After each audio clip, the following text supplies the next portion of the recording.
5th gen 4Runner prices, and especially 5th gen TRD Pro 4Runner prices, are absolutely ridiculous. I'm going to explain in today's video. I'll include a link to the Toyota & Murray's website in the description down below. Also include a link to my car buying guide. Let's get into it.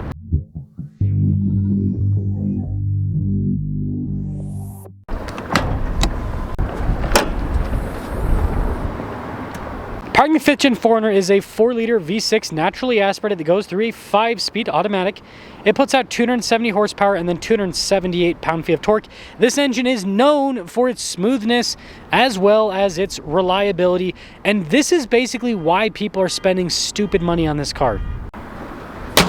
Now, I'm trying to hit 500,000 subscribers before the end of the year. I'd really appreciate it if you'd help out with that. So you guys could probably tell by the hood scoop and the Heritage Toyota logo, this is a TRD Pro, and this is the most egregious offender when it comes to 4Runner values. Now let me remind you, the TRD Pro has wheels that you can put on any 4Runner. It does have special suspension, but the TRD off-road suspension, more than good enough, especially if you have the KDSS. This little roof rack system, again, you can add that to any Toyota, and the TRD Pro badges, heck, you can get those on eBay. And don't get me started on the TRD Pro exhaust, because again, you can get that on any 4Runner if you want, and it just hangs down way too low for an off-roader. It's not like this power window thing is exclusive to the TRD Pro. This comes with every single 4Runner. And if that wasn't enough, this interior is the same exact interior that you get in the TRD Off-Road Premium. It's not like they give you special gauges or a special, screen setup or even the trim here around the shifter. This is all available in the TRD Off-Road. And you still get a part-time 4-wheel drive system. It's not like you get a full-time and the other 4Runners get a part-time. And if we go back to the topic of off-road, this has 8-track, a rear locker, it's got multi-terrain select crawl control,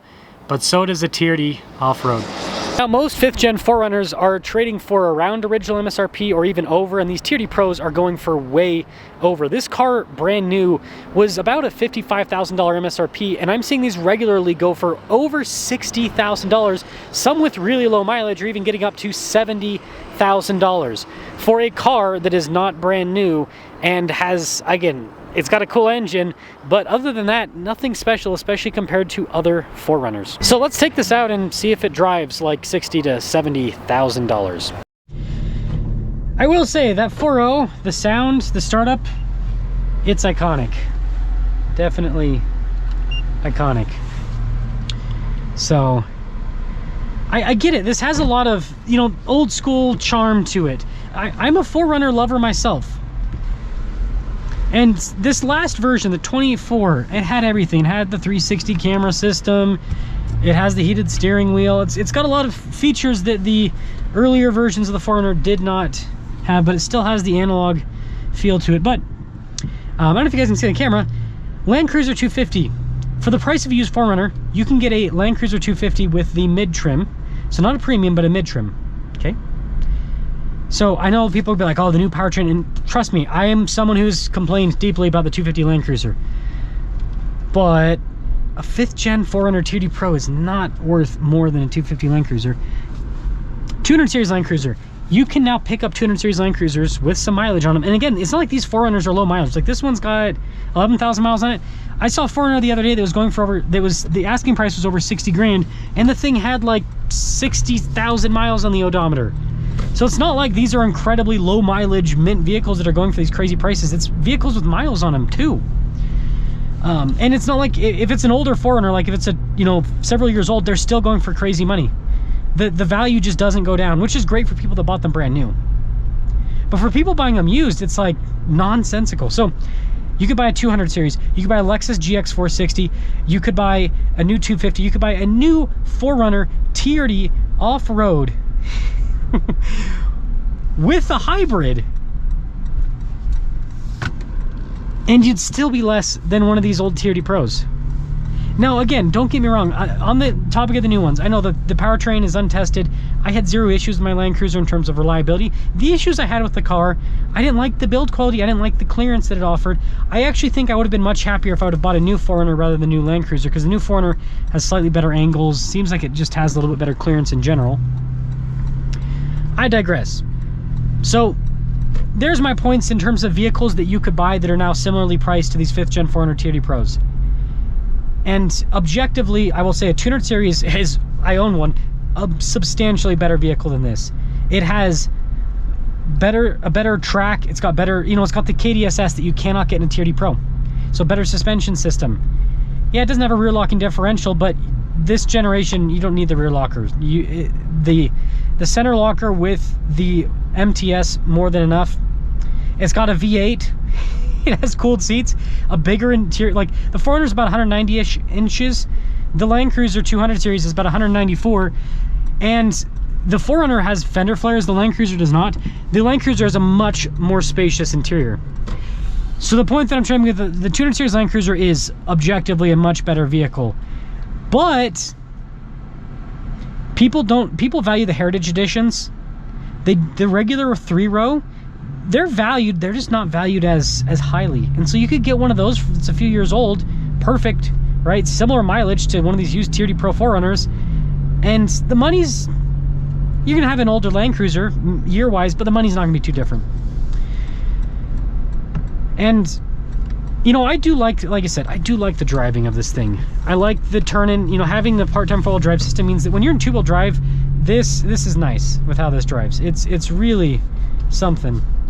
And the engine's got a lot of character, even though it doesn't have a crazy amount of power. The torque is pretty abysmal with this. Low end is actually good, just top end, not a lot of horsepower, and the torque, you know, tapers off a little bit.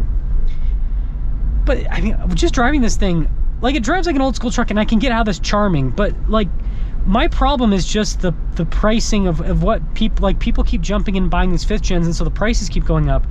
And so that's where my problem lies, is if this was $40,000, I would say, heck yeah, that's an awesome, like, I'd go and buy one. That's an awesome vehicle.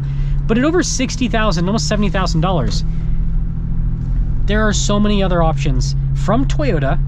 And then if you're willing to look at other manufacturers, there are so many options from other manufacturers that are nicer than what this has to offer. And again, I know people will state reliability, but like, you can't tell me that spending over original MSRP is going to save you more money than if you had bought a vehicle that was less expensive than this, that was newer. Like, again, let's look at the new 4Runner. If you went and bought a Tier D off-road with the hybrid, you could probably get some discount on that.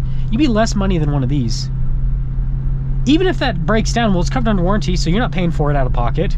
And then if it breaks down out of warranty, well, if you got that for less money, right? I don't know. I know that nobody in the 4Runner community is going to agree with me on this. I think everyone's going to say, Ben, you don't understand, the 5th gen is king.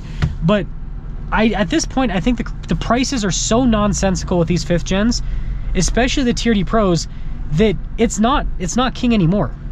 Like, I would much rather, like, deal with the stupid problems of the new vehicles. Again, I'd had no reliability issues. I'm talking about the packaging. I'd rather deal with the stupid battery in the cargo space in the new Land Cruiser and all of that stuff that I did not like when I did the long-term series than pay over $60,000 for one. Like, why? This should be, like I said, if depreciation was a real thing for 4Runners, and if people pulled their heads out of their you-know-whats and started looking at other Toyotas like the GX and the Land Cruiser, and even the, like, you can get an LX 570 in the $60,000, $70,000 range. My goodness, folks. Anyways, if people started looking at those, then these would be priced where they should be. Like, this should be a 40 to maybe, for like a super, I could understand like a mint, low mileage, like sub 10,000 mile Tier D Pro in a cool color. I could understand that going for over 50. That shouldn't be a $70,000 car. Let me know if you agree or disagree with me, but that's my soapbox on that's my rant on these 5th gen 4Runners. I love them. I just think that people have, it's like the stock market. People have bid these up so expensive that they don't make sense. And I think that the values will come down once, like, people are going to, like, come on.